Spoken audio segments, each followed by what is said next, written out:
2025 through June 30th by visiting the online public meeting on the project website. That's at valleymetro.org/capital. So the format for tonight is a short presentation, then the remainder of the meeting will be open for questions and answers. And please note that this event is being recorded. It will be posted to the project website. So now I'd like to begin the presentation by introducing Darren Lozano, the Capital I-10 West Project Manager with Valley Metro. All right, thank you very much, Terry. Good evening. I'm Darren Lozano, and thank you again for participating in this session. With me tonight are Omar Peters and Joe Rakowski from Valley Metro and Marcus Coleman with the City of Phoenix. Once the presentation is complete, Omar, Joe, and Marcus will join me in answering your questions. I'm going to provide a brief overview of the project and current status. This information is available with additional detail through the online public meeting on the project website, and we hope that if you haven't already, you'll visit the site, view the information, and provide your input. Let's get started. The Capital I-10 West Extension Project is part of the voter-approved Regional Transportation Plan and is designed to help meet travel demand in the West Valley and improve connections to important activity areas like government centers and entertainment facilities. Phase 1 of the project extends from the existing light rail system in downtown Phoenix to the Arizona State Capitol. Phase 2 extends from the State Capitol west along I-10 to the 79th Avenue Park and Ride. In 2012, after extensive public involvement and technical analysis, the Phoenix City Council approved a route that travels west from downtown to the I-17 frontage road, north to I-10, and then west within the freeway right-of-way to the 79th Avenue Park and Ride. The project team is reevaluating the Phase 1 portion of the route from downtown to the Capitol. This is because the downtown hub portion of the South Central Light Rail Extension Project created opportunities to consider better ways to connect from downtown to the state capitol. The project team is also evaluating different types of transit for the Phase 2 route, as well as a possible extension to Desert Sky Mall. Reevaluating the Phase 1 route options began about 3 years ago and included community input and technical analysis, which resulted in identifying 4 potential route options that were discussed with the community earlier this year. Based on the analysis and community input received to this point, a loop concept option called Option C has emerged as the leading alternative route for the Phase 1 area. Option C has light rail traveling westbound on Washington Street and eastbound on Jefferson Street between downtown and the Capitol. This loop option is similar to how light rail currently operates on Washington and Jefferson Streets east of downtown. This option rose to the top primarily because it optimizes access for current and future residential and employment centers, reduces impacted traffic, buses, right-of-way, and culturally sensitive areas such as Wesley Bowl and Memorial Plaza, more easily accommodates bicycle lanes on both Washington and Jefferson Streets, and is consistent with and supports state agency and city planning and economic development goals for the area. A potential extension of the Phase 2 route, the section along I-10, is also being evaluated. The current end of line is at the 79th Avenue Park and Ride. The potential extension being considered would extend the end of line 1 mile north to serve Desert Sky Mall and other key destinations in the area. Extending the route north to Desert Sky Mall is consistent with future development goals, would connect to key activity centers, increasing project ridership, and would increase the overall cost of the project. Also for the Phase 2 route, the project team is looking at different types of transit, specifically an exclusive busway. An exclusive busway would operate on the same route and in the same manner as light rail, but use rubber-tired vehicles. Only transit vehicles would be allowed on the exclusive busway. Many different factors will be considered in evaluating the Phase 2 transit types, including environmental impacts, costs, community input, ridership potential, and coordination with West Valley cities.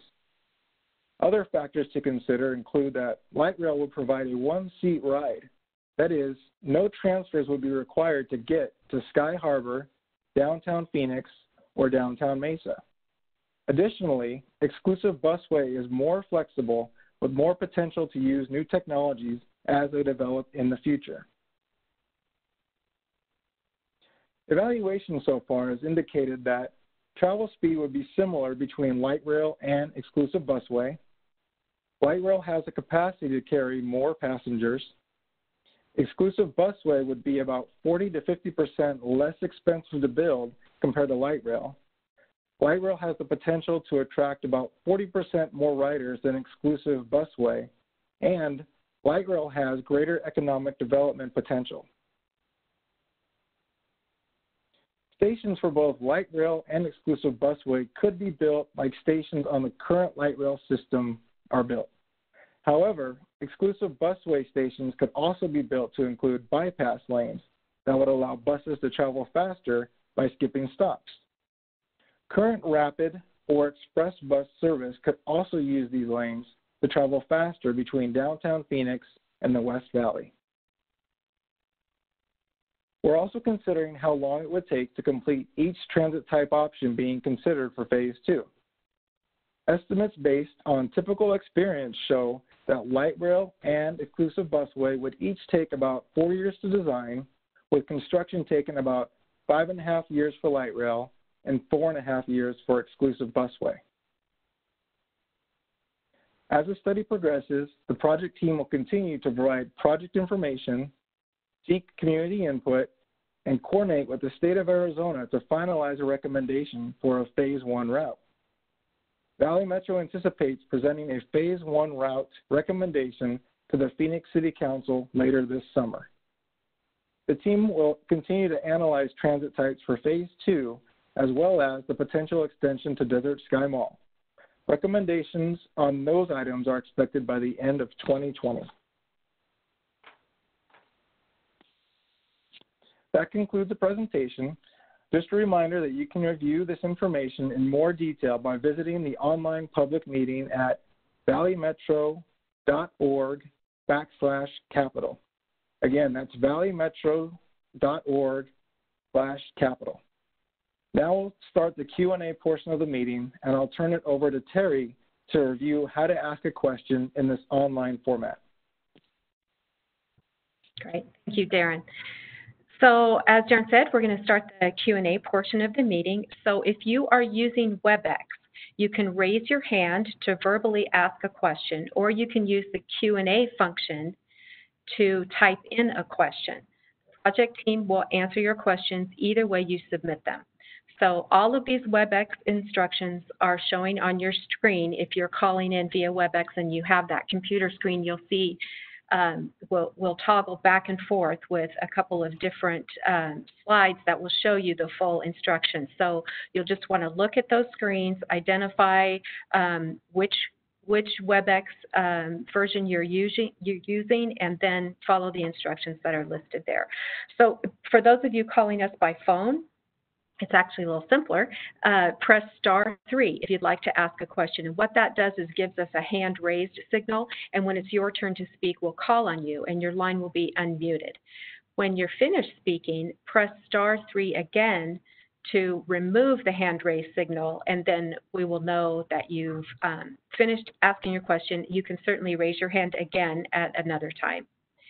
So as a reminder, if you're having technical issues, I know a lot of this is new for a lot of us, you can try hanging up and calling back in. You can log off and then rejoin the meeting, or again, that WebEx help number is 866-229-3239. So last but not least, before we open it up, Haley Estelle with Valley Metro is managing the questions queue. So I am going to check with Haley and see if we're ready to go on the Q&A. Thanks, Terry, for passing it over. Right now, we don't have anybody that has their hand raised, but we're ready to take your questions at any time. So if you take a look at your screen, we're toggling between the instructions for how to raise your hand and how to ask a question using the Q&A feature. All right, Terry, it looks like we have our first question here. I'll go ahead and read it. It's been submitted through the Q&A. Would this cause construction on the I-10 lane closures? If so, how much of an impact will it have? Haley, can you repeat the question, please? Sure. Would this cause construction on the I-10 lane closures? If so, how much of an impact will it have? Sure, thank you. I'll start and then I'll turn it over to my team to help support or answer any questions. But if you look at the project website, you'll see that as we look at phase 2 extending west, we go from the median of I-10 to the north of the freeway. And so what that does, right around 47th Avenue, we would have to build a bridge over the westbound lanes right around 47th Avenue. So if the question's regarding would there be any potential closures, if you're familiar with the Loop 202 construction that's gone on over the last year and a half, similar to that type of construction, there would be times and when periods when certainly there would be construction that affect traffic in that area. But at this point in the project, we're not quite certain how those details will be rolled out. I guess, Joe, Omar, anything to add? This is Joe. No, I think that covered it. We're out of the main line. So I think our traffic impact will be minimal.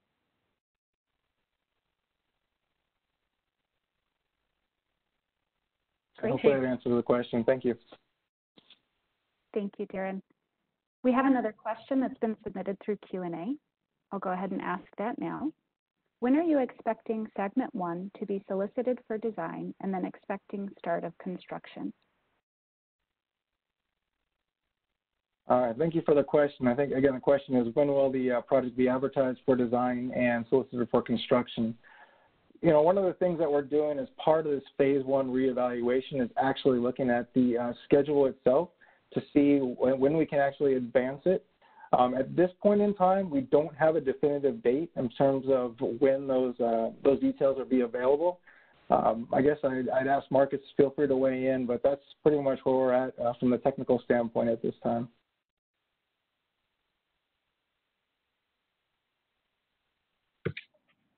And so what I would say is a lot of this is going to be dependent upon the results of meetings like this. Once we have the information that we need to be able to take a recommendation forward to our city council and they be able to take action, that will really put into motion our ability to go into design and then finally hit to a construction phase. So we're looking to wrap up this process hopefully late this summer and sometime this early fall, early to late fall, be back to our city council with a recommendation after gathering information from all of the stakeholders along this project. And then once we have that, then we'll set a timeline for design and construction.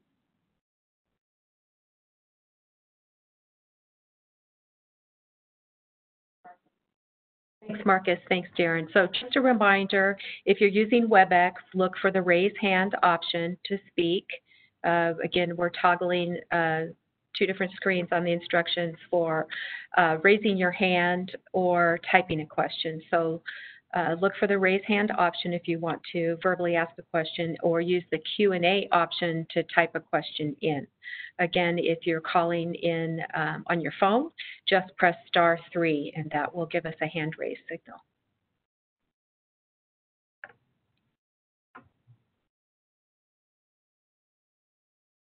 I think I see one more question that came through. So let me go ahead and read that. Is this all federal funding or city funded?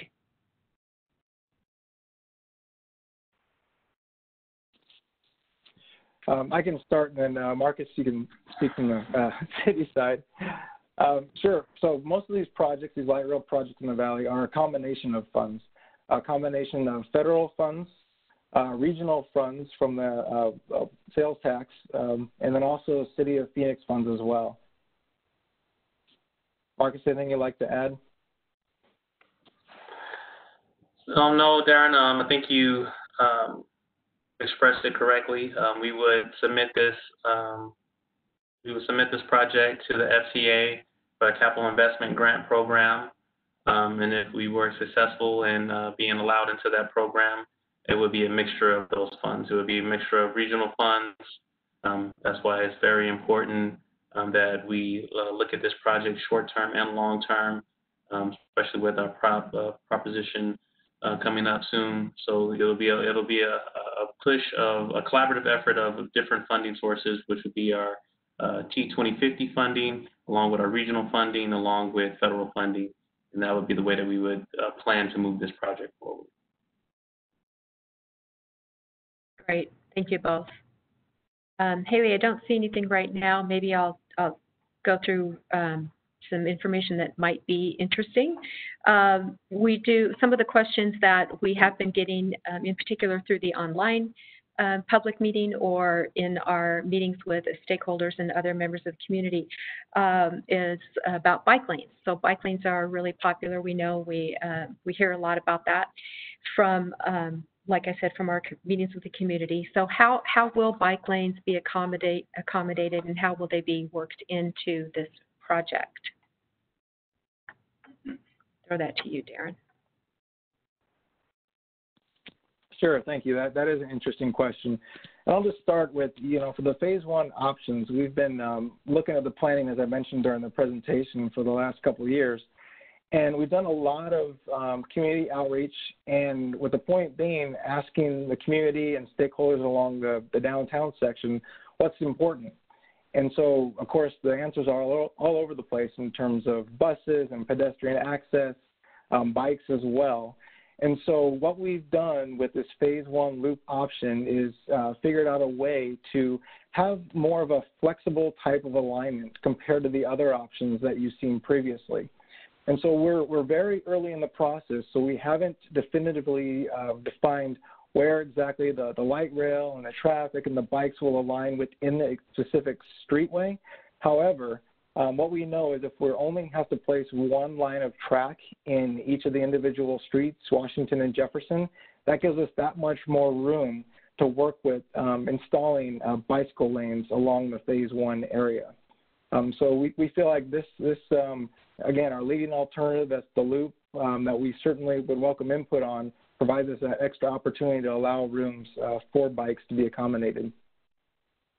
And I will add, too, this is a very early part of the process. If you've been involved in the other projects in the Valley, there's certainly, as Marcus mentioned, this is the first step to get approval for alignment.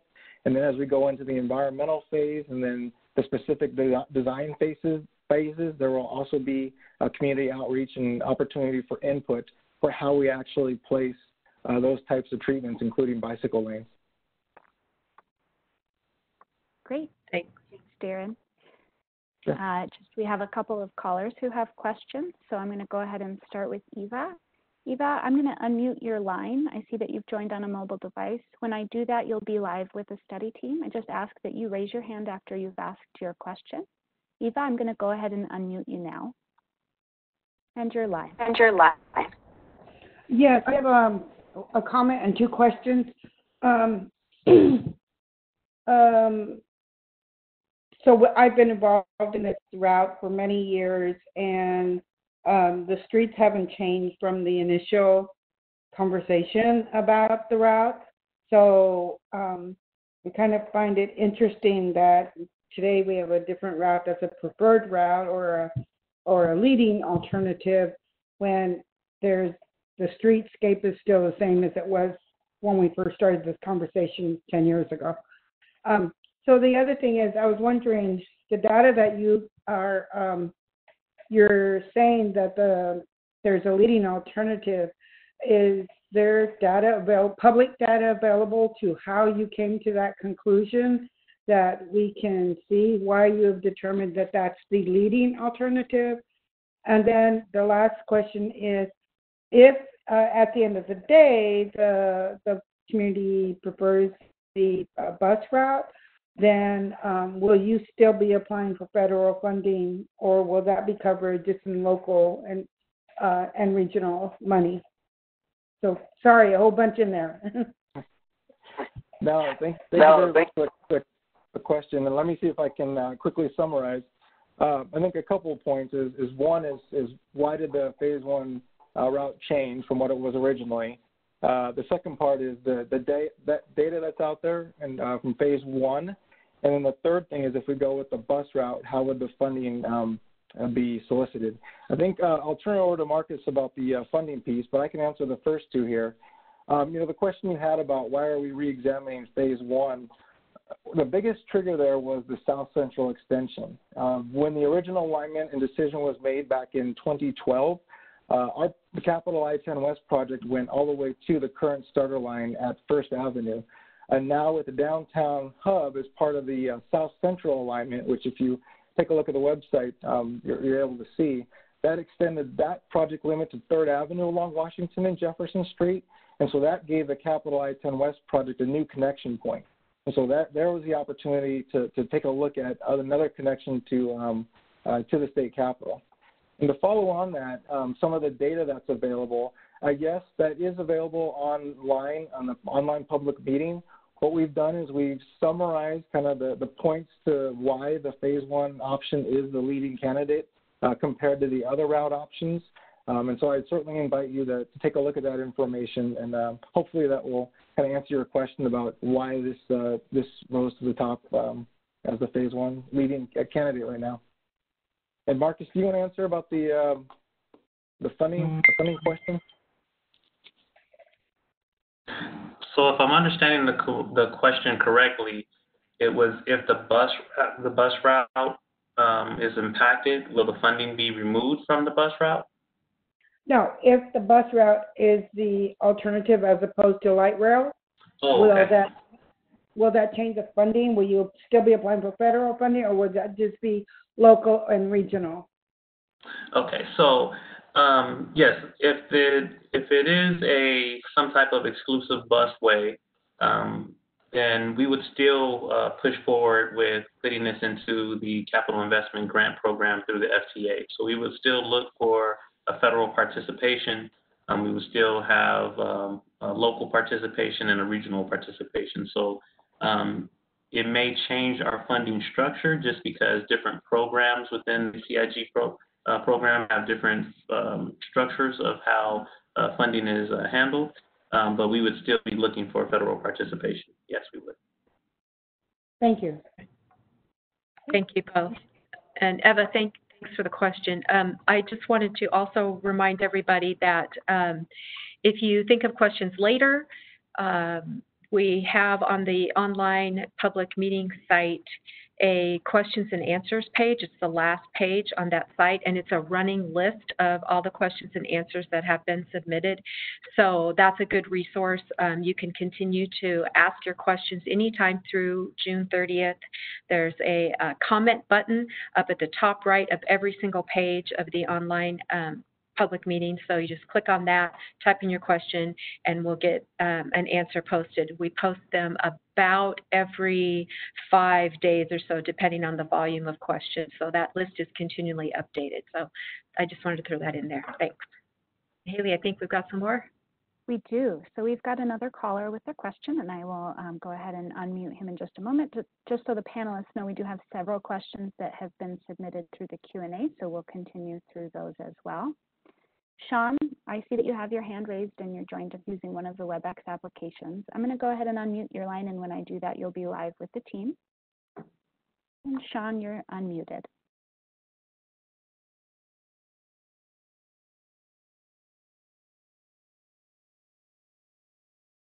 Sean, you've been unmuted. If you have a question, feel free to ask it now.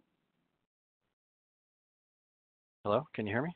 Hi, Sean. Yes, thank you. Sorry about that. All good. Question first about the phase two.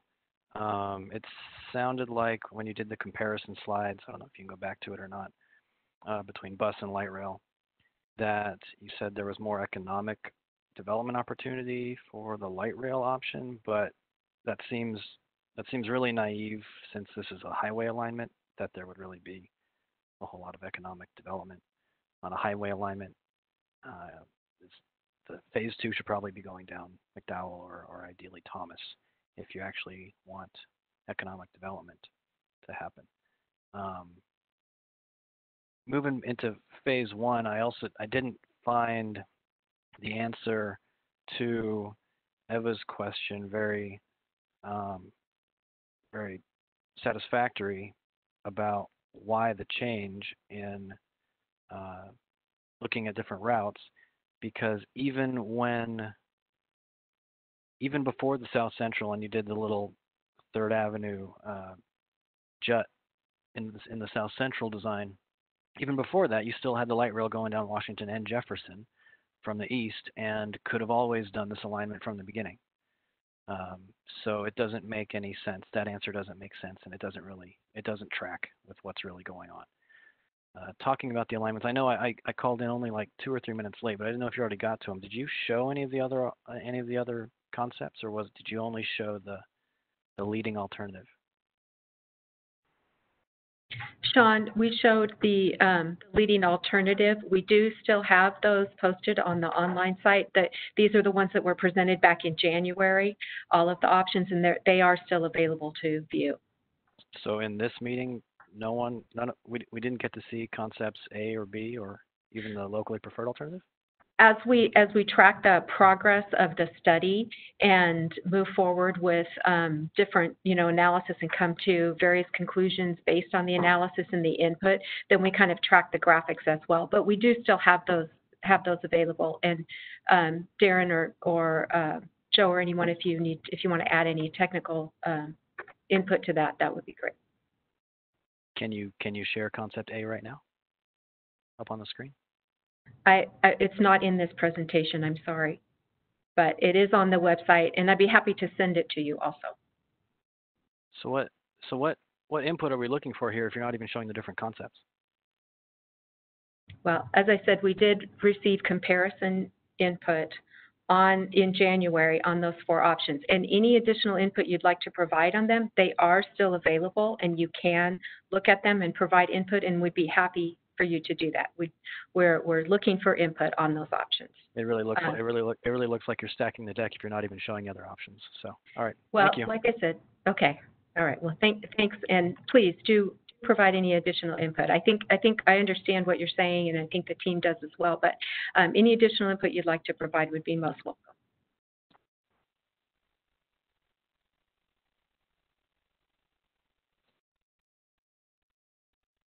Anything else? Yeah, great, thank you. So we'll go over to the Q&A. And just as a reminder for our callers, if you press *3, you can raise your hand over the phone. We'll unmute you when it's your turn. So again, that's *3 for the call-in users. All right, we have a question here. It says, please describe the environmental process and timeline going forward. Sure, I can start with that and ask Joe to kind of weigh in.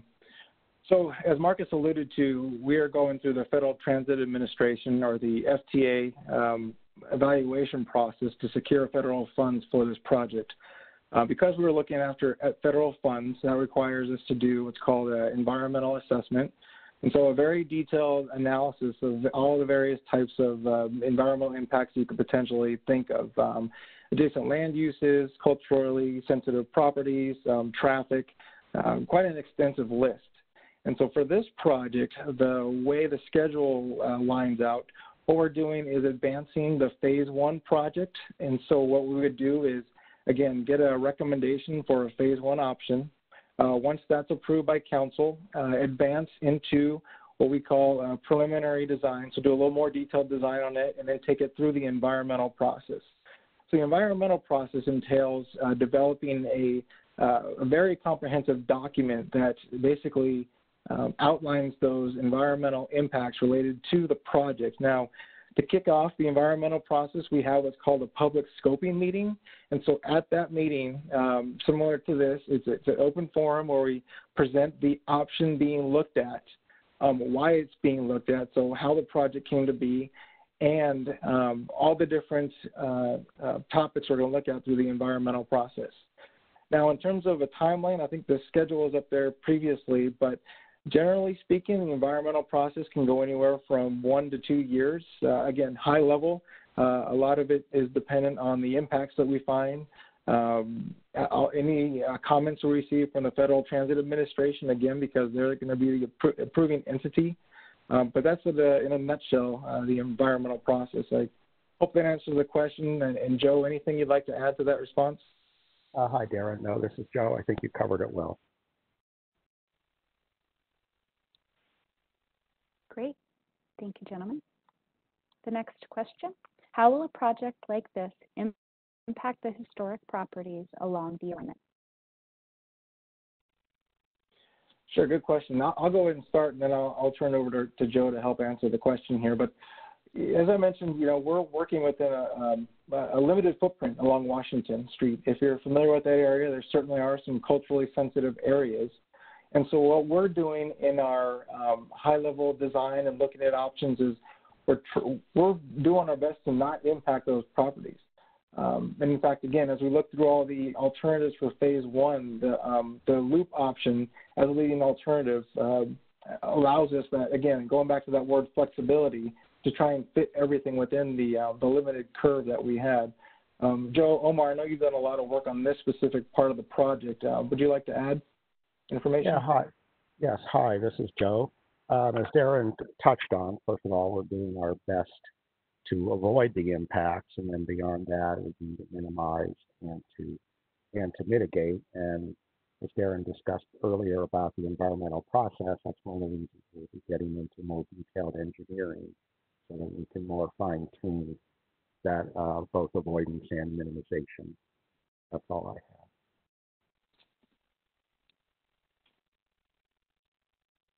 Okay, great. Thank you. The next question, will the slide deck be available? Yes, it will be posted to the website. We'll do a complete public meeting summary that will include everything about the online public meeting as well as these Q&A sessions. So all of that will be posted to the website. Takes us about 3 weeks or so to get the recordings, get everything all put together. But we will post that to the website. And again, these specific sessions will also be recorded. The information that you're seeing here, the deck, except for the raising your hand, asking a question, images, those are all also available currently on the online public meeting, which is, again, valleymetro.org/capital. Great, thank you, Terry. So we had somebody submit a comment, and I will go ahead and read that. I don't believe that there's a response required. Concept A is the only option for this extension to be a true transit project. We, the community, need to have access to the light rail safely, and if that means inconveniencing drivers, then so be it. Thank you for your comment. The next question, will this route allow for housing development on the Capitol Mall neighborhood?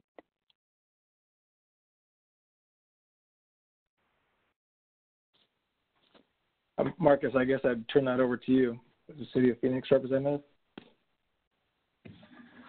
So I'm not going to volley it back over to you, Darren, but that's really part of our planning process. One of the things that I will say that is we've really been able to have a streak of good luck with this project is even early right now in the process, we just received a TOD grant from the FTA, which is a Transit-Oriented Development Grant, which is going to allow us to really focus on the land use development along the Cap I-10 project. Really trying to make sure that we get a piece of that, the equity of the project correct. You know, as we learned from our South Central project, that was one of the things we also received a TOD grant with that. And we were able to do a lot of great things with that.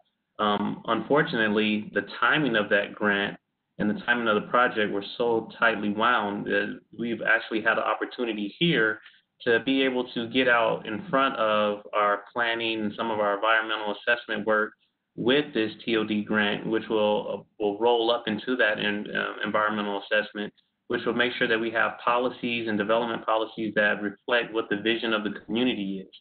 This is going to be something that's very interactive with the community. It's going to be very dependent upon the community, and it's going to have a very big piece of it will be based around housing. Our housing department will be part of this process, as well as planning and development department, as well as our community and economic development department. And so there are some opportunities that we currently know for housing development. Even our housing department is already looking at some opportunities. But we're hoping that with this TOD grant that we'll be able to look at long-term visioning for the corridor and have something that's even more robust and really maximizing those opportunities, but doing it with a situation to where we're working closely with the community and doing something in unison with them and in concert with them, and not doing a project and having these things be an afterthought or something that we do after the fact of the improvement of this type. So I hope that answers the question. Thank you, Marcus. The next question is for the City of Phoenix. So that's you again, Mr. Coleman. Will a TOD steering committee be created for phase 1? That was perfect timing. So yes, a TOD steering committee will be created for phase 1, and we will definitely make sure that that information will be sent out by email blast. It will be sent out by all the contacts that we have within our system, whether it be a City of Phoenix system or even within the Valley Metro system. We will also work with the village planning committees. We will try to reach out and work with a few local organizations that we know as well to maybe get some canvassing out.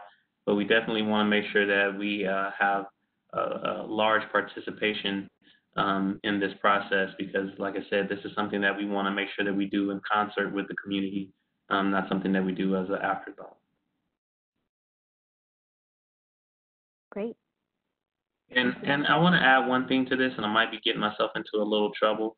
I heard a few comments earlier about the routes and having only option C shown. That is an oversight. I don't think it was an intent to stack the deck. I think what happened is we did a series of public meetings prior to this. And then this meeting, we were hoping to kind of follow up and say, okay, this is what we've heard, this is the status, and kind of reconfirm that, are we hearing the right things? I take responsibility as light rail administrator to say that that's an oversight that we did not have those other options. I will encourage everyone, please, to go to the website. Those options are there. I want to make sure that it's very clear that this is not a signed and sealed deal. This has not gone to our city council yet. This has not gone to our Citizens Transportation Commission yet. And this has not gone to our Transit Innovation and Infrastructure Subcommittee as well. So this is definitely the time to ask those questions and to press us with those questions. This is your time. So I don't want to keep rambling on, but definitely continue with those questions, continue to provide that feedback. And hopefully at the end, when we do a summary report, you'll be able to see and be satisfied that all of your comments have been addressed and taken into consideration. Great. Thanks, Marcus. That was a little better explanation than my progression of study. So I appreciate you adding that extra info. If I can add on real quick to Marcus's add-on, actually, and this relates to the phase 1. As Terry mentioned, if you go through our online public meeting, we set it up so there's opportunity to every single element of the project to provide feedback. And I think one of the important things for our team is the phase 1 part. And we're asking if there are any questions, concerns, comments regarding the phase 1 leading alternative. What are those? Because if we provide answers there, that helps our team address those. And as Marcus said, as we develop our documentation to go forward with the project, hopefully we address questions and concerns that arise. That's all I wanted to add. Thank you. Okay, great. So we have another comment submitted through the Q&A, and then we've got another question from one of our participants that she'd like to make verbally. First, I'll just read this comment. He says, I echo the person who said that we should only move forward with Concept A, and I'll add that I'm extremely disappointed that you're refusing to show it to people in this month's meeting. All right, so I'm going to go over to our verbal question. This is from Eva again. Eva, thanks for raising your hand. I'm going to go ahead and unmute your line. When I do that, you'll be live with our panel. And you're unmuted, Eva. Thank you. I just wanted to make a statement in that I had a personal conversation with Terry and expressed my concern that options A and B were not included, and that it was it really feels like you know, the leading alternative is kind of being shoved down our throat, pretty much. That's what it feels like.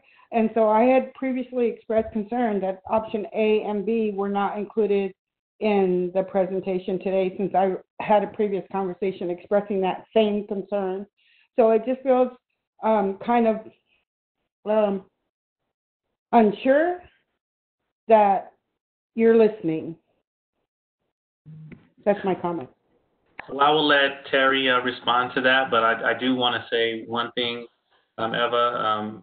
I think that, and I don't mean to make a personal statement right now, but I think that you know me well enough, and I know you well enough. And sorry to all the other callers that don't have that relationship with me yet, but we will get there.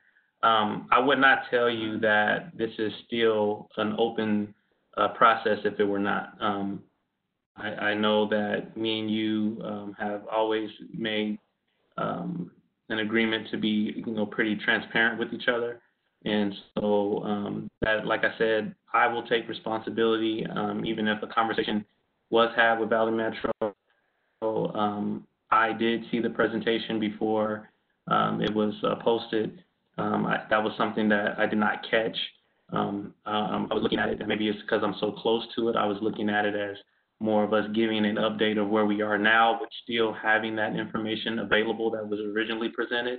And so I will make sure that as we move forward with this, that we do a better job of communicating those other options as well, and communicating our need to receive that information. So with that being said, I know we have another call this week, and we will try to get together and see if there's a way that we can make some adjustments before that next call, so that we can mitigate this problem. So thank you for your comments. Yeah, I appreciate that. I just want, there are people that come in at different points that become aware and come in at different points. So when they're not given all of the information, it feels almost like, you know, the decision is made. And so I just wanted to make sure that they had the opportunity to see all of them, and that, you know, they could evaluate them fairly. So I appreciate your answer. I agree totally. Thank you. Thanks, Eva. Yeah, we did go over that. And again, we, like Marcus described, you know, we were trying to present the information sequentially, you know, in some type of forward progression. But those are still posted. They are on the website. They are available on the online public meeting. They are a part of the presentation on the online public meeting. But like Marcus said, we'll regroup, see if we can get them incorporated here. Incorporate here as well. So thanks very much for that input. Thank you, Eva. I'm going to go ahead and mute your line, Eva. If you can lower your hand, that would be great. We have another person who'd like to verbally make a statement. Jessica, I'm going to go ahead and unmute your line. When I do that, you'll be live with our panel. Jessica, you're unmuted. Hi, thank you so much for this presentation. My name is Jessica Bueno, and I am the president of the Oakland Neighborhood Association. And I just want to say that we've been patiently waiting for this extension for 10 plus years, and now that it's here, I will just comment that it's been a little disappointing with the outreach that has been conducted as of recently. I know I made some comments prior to this outreach with these public meetings occurring, but the January meetings, based off of the meeting minutes that Valley Metro has presented, no outreach was done east of 19th Avenue. So I'm a little confused on how Phase 1's preferred alignment can be option C when the proper outreach for Phase 1 was not conducted. And I know I've talked to Terry, and she's made the proper adjustments, and I appreciate the flyers at the doors for these meetings. But I just want to be here to remind you that outreach must be done, and we're going to be expecting you guys to do much better. We learned a lot of lessons from South Central, and it doesn't seem like Valley Metro learned any lessons from South Central, but the residents did.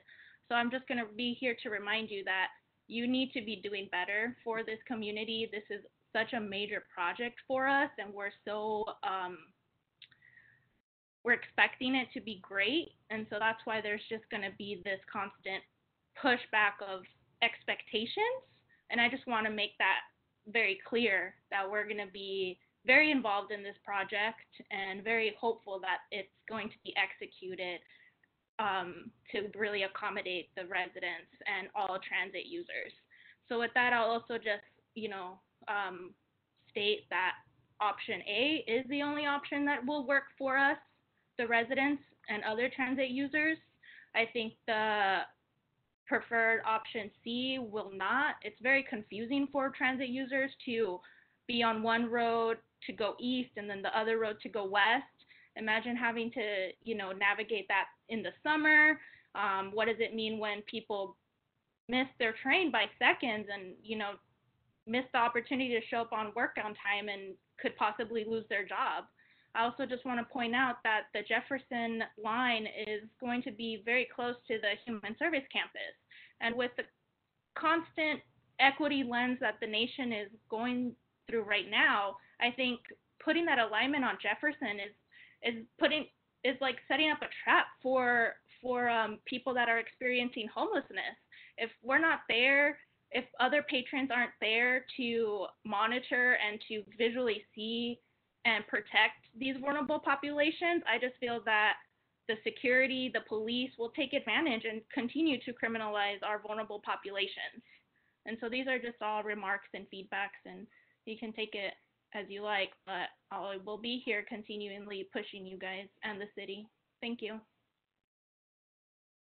Thanks, Jessica. I know you were at the January meetings, which we very much appreciated, and your input on notifications helpful. You and I had a great conversation, mostly via email, but about how we can specifically reach out to communities, and we always welcome that input, as you know, and I've spoken with Eva as well. We're always trying to balance, our resources with really trying to get the word out as broadly as possible. So I really appreciate your input, and hopefully it helped a little bit more for this meeting. But we could, I look forward to your continued involvement. So thank you.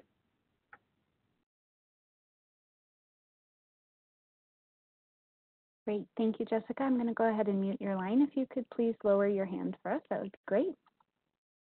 All right. We have another question that was submitted through the Q&A.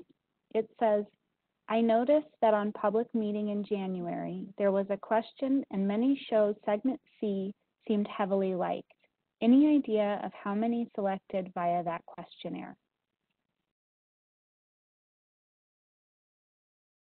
So I'll read that one more time. I noticed that on the public meeting in January, there was a questionnaire and many show segment C seemed heavily liked. Any idea of how many selected via that questionnaire? Okay, I think if I'm understanding this, I think perhaps the question is related to the option C leading alternative that we're showing now.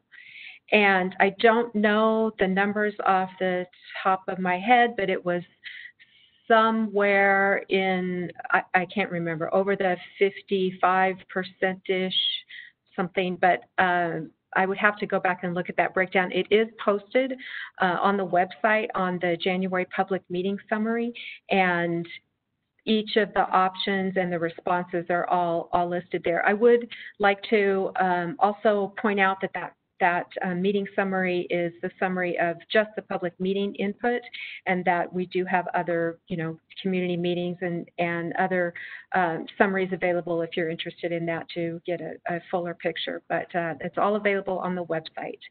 If you don't have access to the website, just give us a call and we can provide that information to you. Great. Thank you, Terry. At this time, there are no other pending questions, so I'll pass it back to you. And if I did not interpret that question correctly, please please type it back in.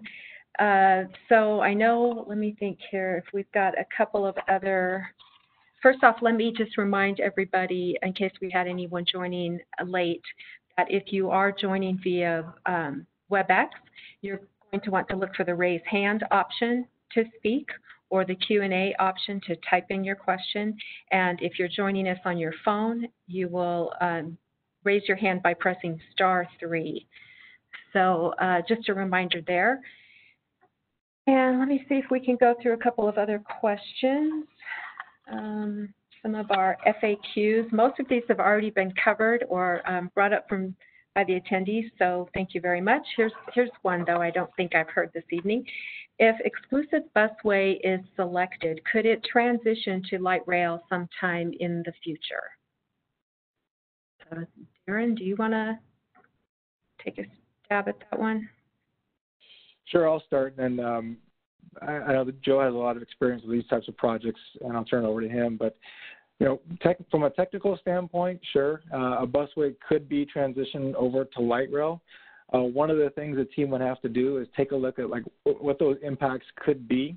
One of the things off the top of my head is if we're doing this exclusive busway operation for a certain number of years, then the decision is to transition it to a light rail, then that would require that busway to be closed down as a light rail is constructed within that location. And so those types of trade-offs would have to be weighed if you were to transition from a bus wrap or a busway to a light rail project. Omar, Joe, any other aspects to think about related to that? Hi, this is Joe. No, I think that covers it. Depending on how much work for light rail you do up front, that may affect how long it takes to change it over and be closed. So that's one of the critical issues. Thank you. Thank you both. Haley, I'm not sure if I'm looking at the list correctly. Do you see anything else coming through right now? No, Terry, it looks like it's all you. Okay. So how about, let's just briefly go over next steps for the project. So as Darren mentioned this in a couple of answers that he gave and others, but as the team continues to provide project information, we'll continue obviously to seek community input, coordinating with the state, looking to try to come to that recommendation for the Phase 1 route. We're hoping to present a Phase 1 route recommendation to the City Council sometime later this year, likely late summer, early fall timeframe. And the analysis of the Phase 2 transit type and potential extension to Desert Sky Mall, that will continue. We're anticipating recommendations on those two by the end of 2020. And let me just stop right there and open it up. And Darren, please elaborate or clarify on anything that I might not have given full information on.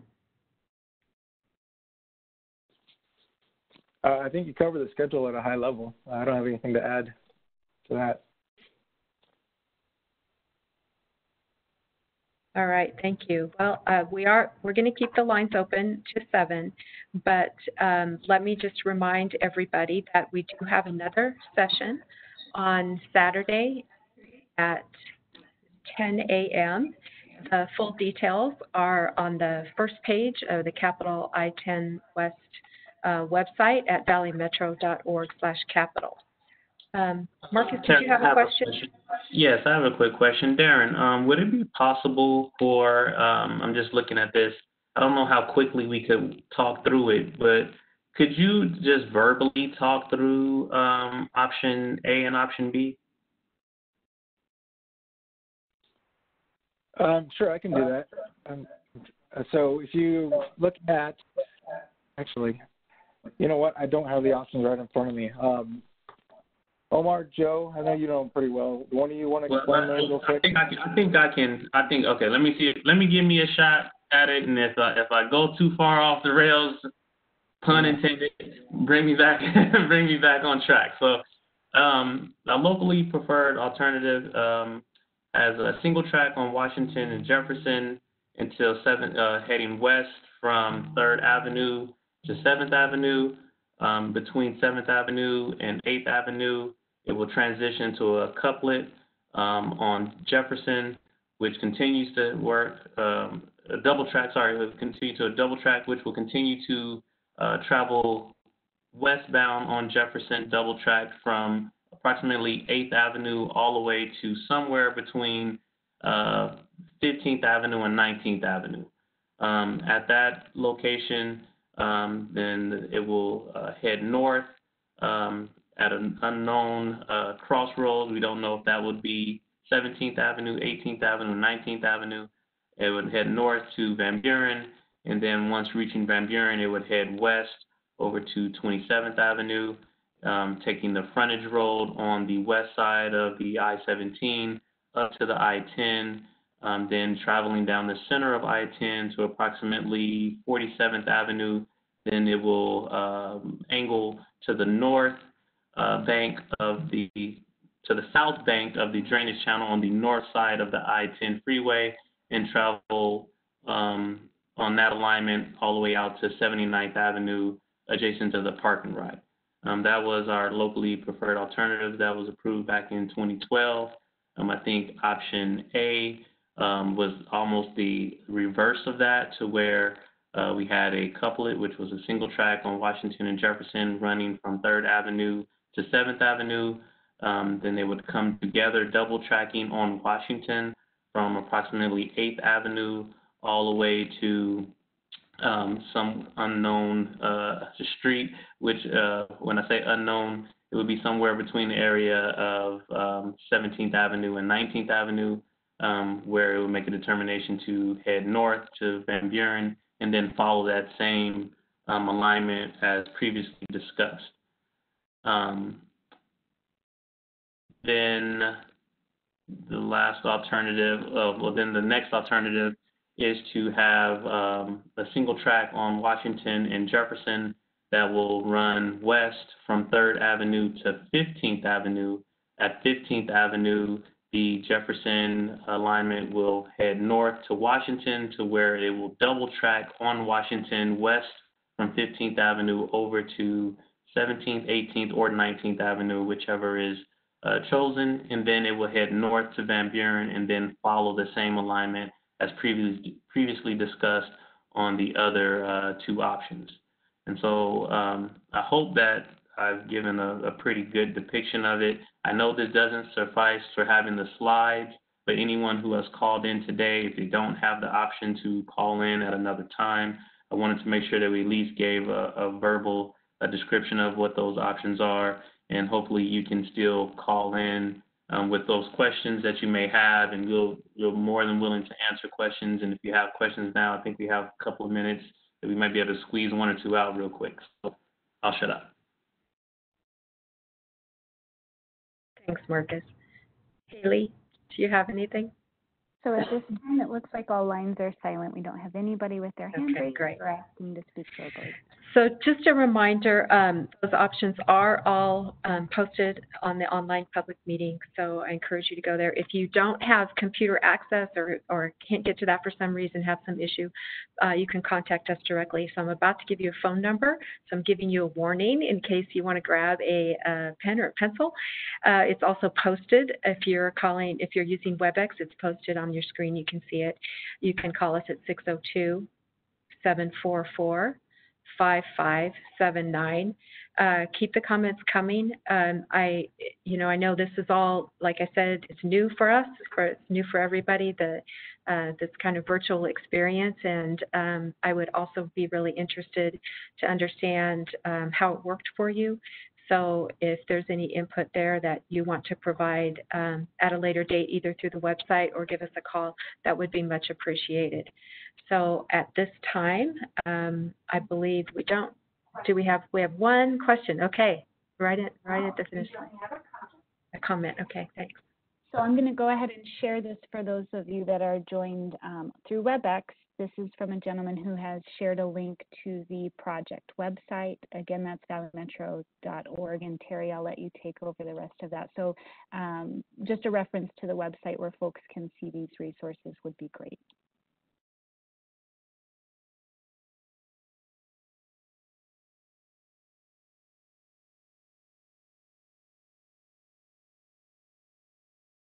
Great. Okay. So Haley shared those links. All right. Project team, is there anything else that you'd like to add at this time? Okay. No, thank you all for your time. Appreciate the comments and input. Absolutely. All right. Well, that concludes the Q&A session, and thank you all very much for participating. It's very important to us. We really appreciate it. Have a good evening. Thank you.